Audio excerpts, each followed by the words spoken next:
Hello everyone, welcome to my channel TELECAST-TV. I'm Mira Kongola.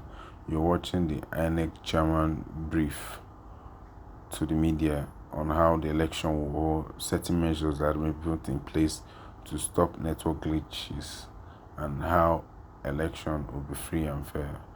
The chairman of INEC, Joash Ojo declared that measures have been put in place, structures and human personnel, security personnel have been put in place to safeguard the process of the election, both for the presidency, the Senate, and for the governorship.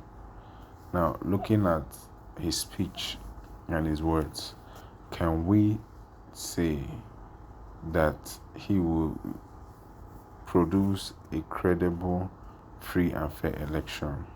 Share your thoughts, share your opinion about this.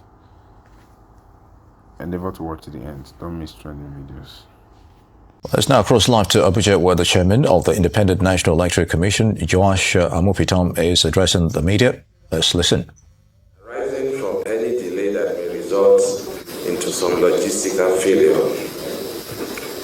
by virtue of the Constitution of the Federal Republic of Nigeria, 1999 as amended, the tenure of the President, the Vice President, the governors, and deputy governors of states of the Federation, except Anambra State, Bayelsa State, Edo State, Ekiti State, Imo State, Kogi, Ondo, and Osun States, will expire on the 28th day of May, 2027, while membership of the National and State Assemblies will stand dissolved on the 8th day of June, 2027. Pursuant to Section 76, subsection 2, 116, subsection 2, 132, subsection 2, and 178, subsection 2 of the Constitution of the Federal Republic of Nigeria, 1999 as amended, elections to the said offices shall hold not earlier than 150 days and not later than 30 days before the expiration of the term of office of the holders. This action we're taking today is pursuant to the provisions of the Constitution of Nigeria, and in particular, Section 28, subsection 1 of the Electoral Act 2022, which mandates the Commission to publish the notice of election not later than 360 days before the date appointed for the election. Let me reiterate that the authority and power to publish the date of election is that of the Independent National Electoral Commission. The 2027 general election will hold nationwide for the following offices.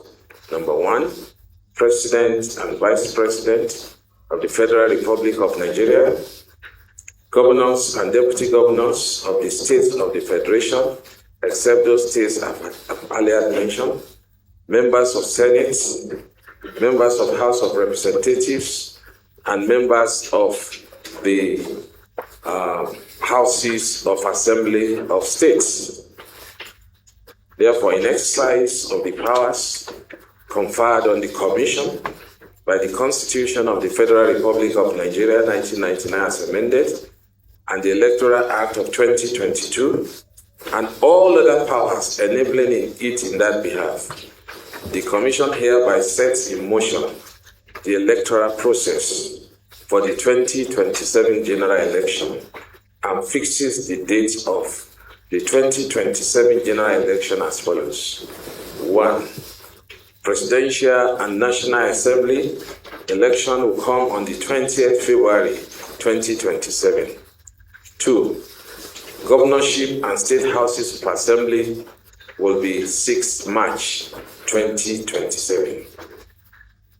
The detailed timetable and schedule of activities have been uploaded to the Commission's website this morning, and circulated, or is being circulated to register political parties and relevant stakeholders. All the 36 resident electoral commissioners and that of the FCT are hereby directed to publish the notices in each constituency in respect of which an election is to be held. These dates reflect our commitment to ensuring that our electoral processes are transparent, credible, and adhere to the provisions of our laws. In accordance with the approved timetable and schedule of activities, primaries will be conducted within the statutory period stipulated by law. Submissions of nomination forms by political parties will commence and close within the designated windows as provided in the schedule, which I just released.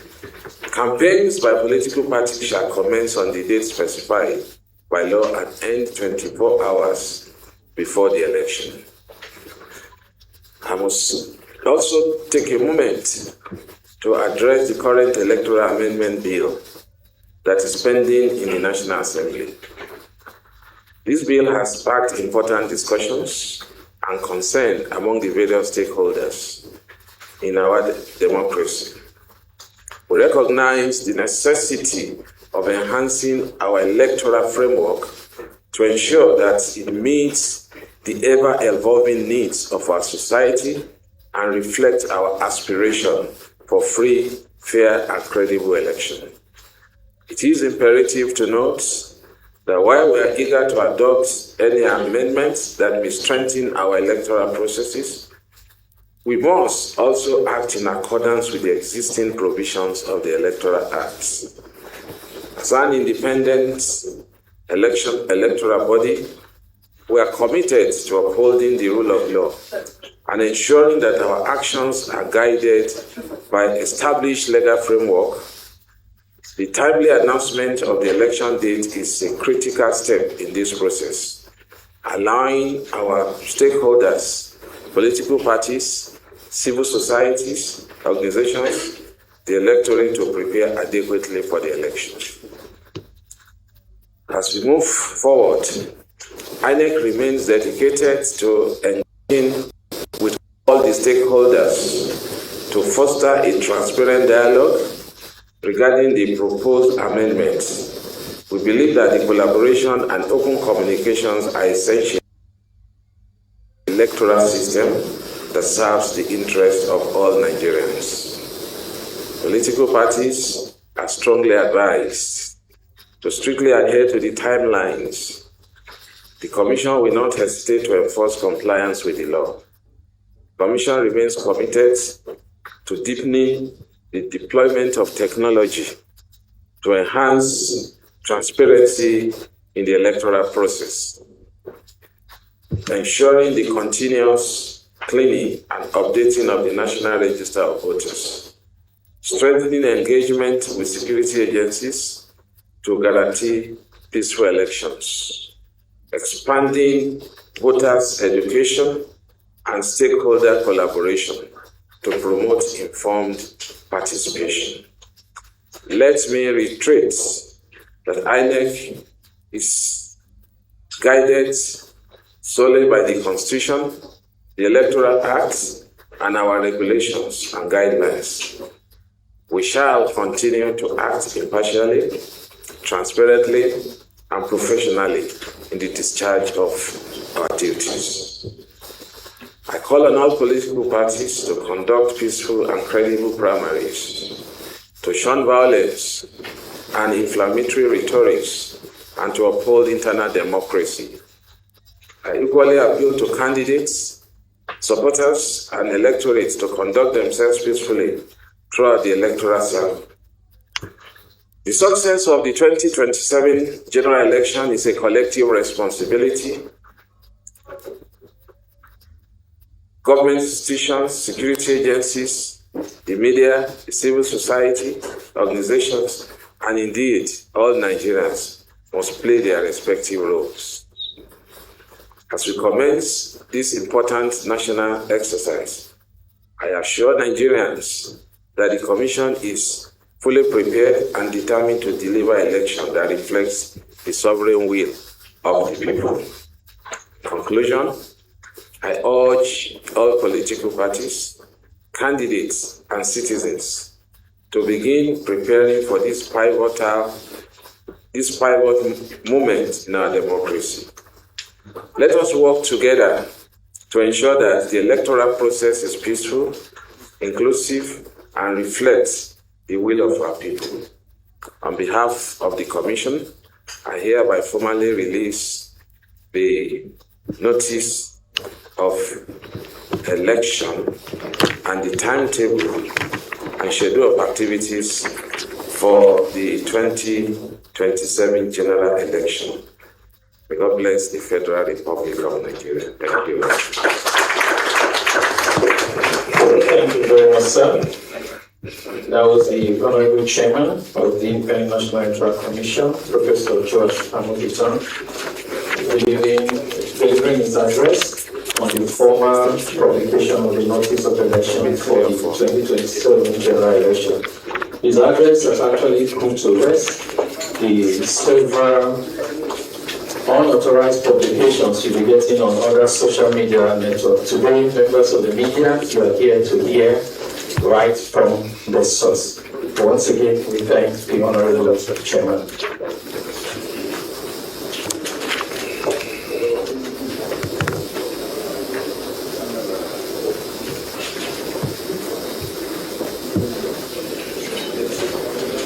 All right, gentlemen of the press, we'll be taking questions, but very, very few. Please let your questions not be so pregnant so that I can give room to others, about 3 or 4. So if you have a question, you just indicate, you will identify, and you ask the question.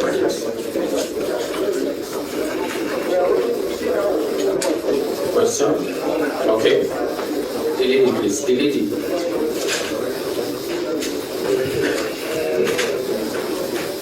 Chairman, sir,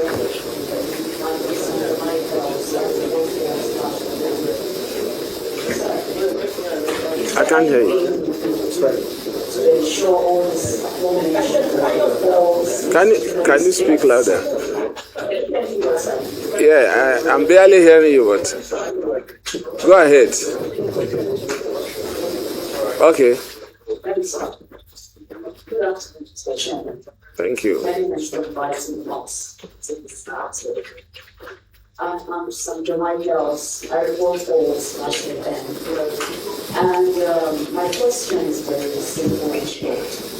Can you kindly tell us what we intend to do differently to ensure all these aforementioned states, the ones you mentioned, are going to be conducting the polls alongside others? What do we do to ensure we start working together with other states, or let's hold this election together, rather than having different times for them? At least that will take us involved.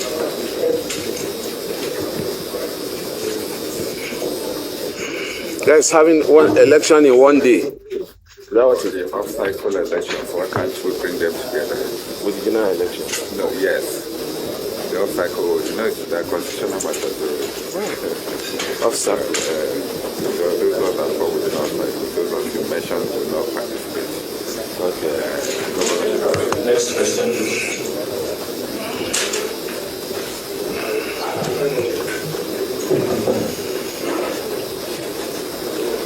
Good afternoon, sir. Good afternoon. My name is I'm Friday of welcome to the Arise News. Okay. So, you were in the National Assembly yesterday, and you defended the projects for the elections. There were controversies. I started some are saying the amount is too much, some are saying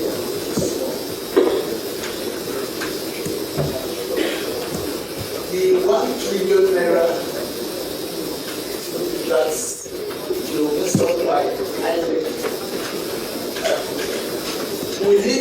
on the fact that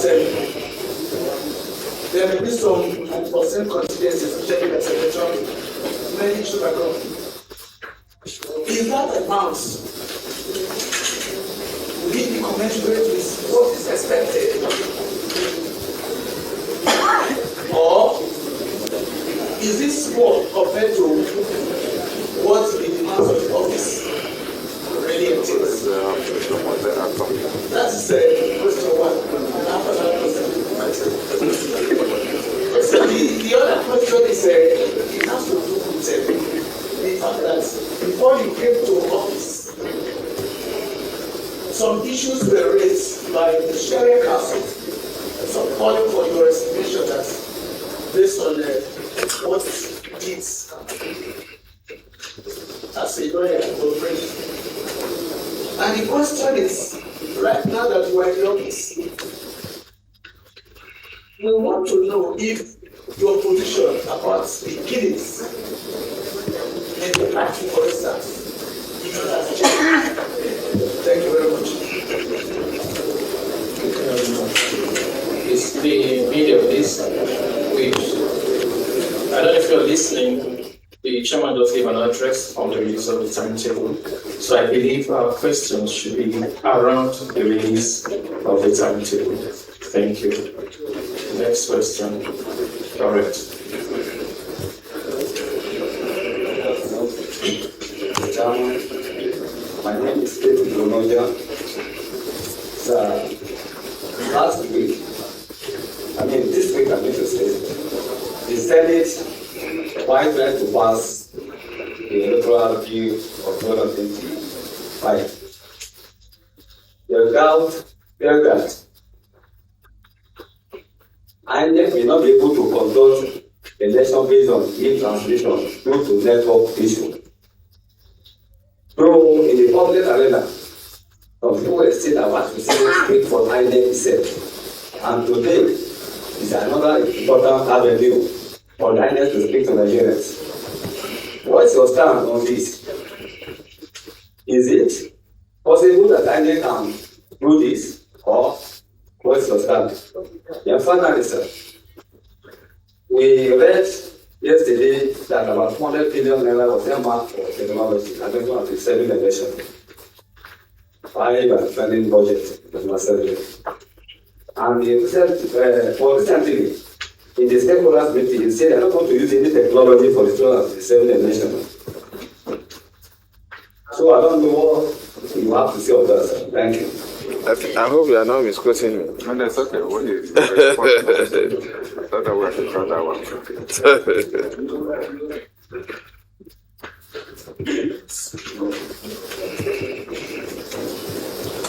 That's okay, man.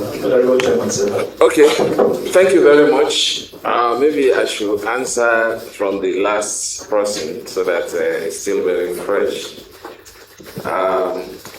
This ongoing debate about transmission of results. INEC has been transmitting results since 2022. So the whole idea about transmission, the provisions of the Act, even the 2022 Electoral Act, if it is read properly, especially section 62, subparagraph 4 to 9, it is very clear that transmission is mentioned in those provisions. So nobody is going to take the nation backwards because INEC has been doing it, and we have built an IReV. We have improved on the IReV. We're improving on our BVAS to ensure that this is done. At the last Anambra election, we did not transmit results. And even the FCT that is coming up, definitely the result will be transmitted through the IReV. So that is what we have been doing. So some of the arguments about transmission and the transmission over the years, since 2011, when the card reader was introduced, it has improved the credibility of Nigerian elections. So INEC is committed to ensuring that we improve. I think the fear of everybody was what happened during the 2023 election. where there were some glitches. And it completely eroded the confidence of Nigerians. So on our part, in fact, I'm committed to even having a mock presidential election. So that whatever technology, you see, the delicate thing about technology is that if a technology is designed without being properly tested, so as far as I'm concerned, I don't think there were issues with transmission to IReV in respect of the State Assembly, in respect of the National Assembly, and in respect of governorship. But I think where the problem came from was when it became interstates. So we are doing everything possible to ensure that we test whatever we have to ensure. So, and I did not say that technology will not be used. I don't know. People have been quoting, please, when you, the joy is, like yesterday I was misquoted by what I said at the National Assembly, that I said I was going to build hospital. It was not in my budget. What we said, there was a question that why are we buying drugs? Do we have hospitals? And I said we have 2 existing clinics. And that those drugs were meant for the existing clinic. Then a distinguished senator said, why do you need to build a hospital? Nobody talk of hospital. We have clinics that have been existing for years for this purpose of our staff welfare. So, and here you are saying that I said technology will not be used. I don't know at what forum. This commission has come of age. We are going to use technology. We have BVAS that we have been using, and BVAS is being improved upon, and BVAS is being tested. Even last week, I went around FCT to ensure that we tested, the BVAS have been reconfigured for FCT election, that we tested everything to be sure that they are in order. So the debate is going on. No matter how it ends, we already have our own system and internal machinery to ensure that the results are transmitted. So that is that on technology. The second question has to do with the amount that a lot of people felt what we are about. Our election budget is not 1 trillion. Our election budget is about 873 billion. Compared to what we had during the 2023 election.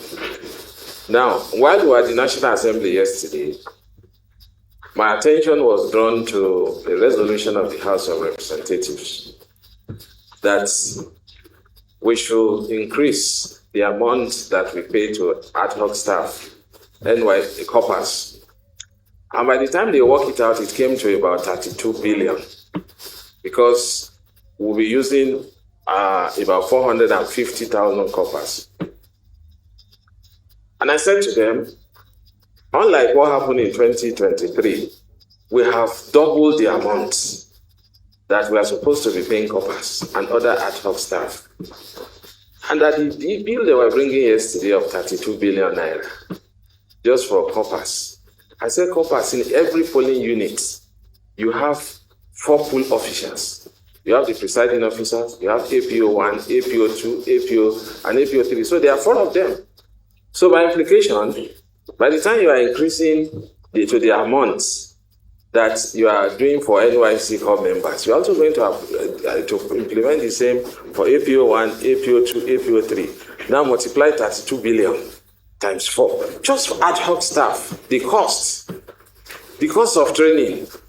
So in fact, substantial part of the money goes for training.